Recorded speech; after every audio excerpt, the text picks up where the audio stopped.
Former WWE star EC3 claims that William Regal regretted signing with AEW due to maturity issues in management.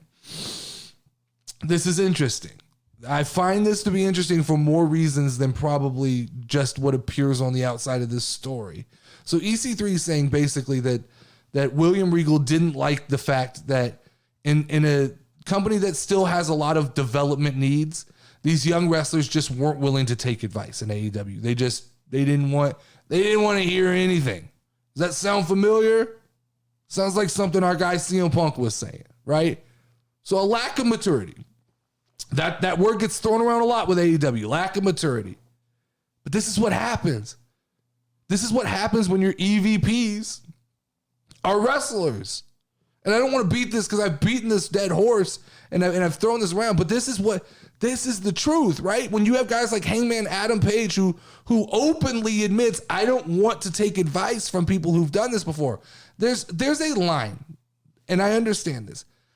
When you do something, you want to be unique. You don't want to be exactly what came before you, but also you can't ignore the fact of somebody who's done this before has information that you need. And I think this AEW is the Young Bucks playground, and they have established a set of rules, and they've established what they want and don't want to do, and they don't want to hear from people like William Regal. They don't want to hear from people like CM Punk, and those people just are getting in the way of what they want. But all of this supports CM Punk's side of the story about the elite. They are entitled. They are the mean girls. They are the mean girls. It's time to face up to this.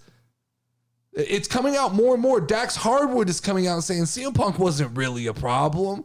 Like, yeah, he's a little brash. He comes off a little rough, but he wasn't really the problem. That's Dax Hardwood basically come out and saying, like, hold on, you guys are going to need to figure out both sides of the story. He's not going to shit on either side, but he's saying just be careful about jumping on against CM Punk. And so you get William Regal, who obviously wanted out of there. He's in the middle of possibly the biggest storyline on AEW right now, and he goes, I still want out.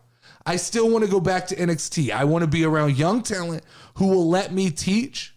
That says so much about the company of AEW. And what more importantly is, what does this mean for people like Bryan Danielson and Claudio Castagnoli, right? These guys who obviously are not happy that William Regal is leaving AEW and going back to WWE. These are guys who jumped over thinking that the grass was greener on the other side, and now they've been booked into wrestling purgatory because Bryan Danielson's booking's not going to get any better. Claudio is basically stuck as being the Ring of Honor guy from here on out. And so you've got to wonder if those guys don't start looking about. I don't know that Claudio and Bryan are guys that are going to jump back to WWE, but I think that you might see an influx of guys who just go, it might be more fun to go to the indies.